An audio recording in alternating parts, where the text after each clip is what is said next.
২৭ তলা উচ্চতার একটি বাড়ি। বাড়ি বললে ভুল হবে, বরং রাজকীয় রাজপ্রাসাদ নামই বেশি মানানসই এর সঙ্গে। কি নেই এতে?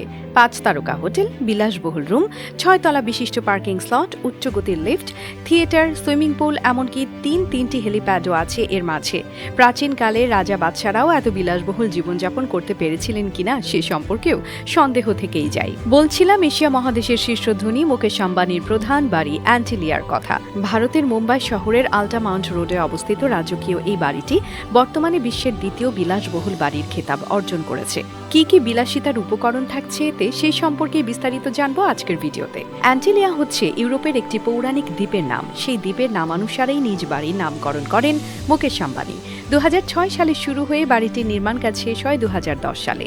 প্রায় ৪ লাখ স্কয়ার মিটার জায়গা জুড়ে নির্মিত এই বাড়িটির মোট নির্মাণ ব্যয় ছিল প্রায় ২০,০০০ কোটি টাকা। অ্যান্টিলিয়ার স্থাপত্য শৈলী মূলত সূর্য ও পদ্মফুল থেকে অনুপ্রাণিত হয়ে করা হয়েছিল, যার ছাপ ফুটে উঠেছে বাড়ির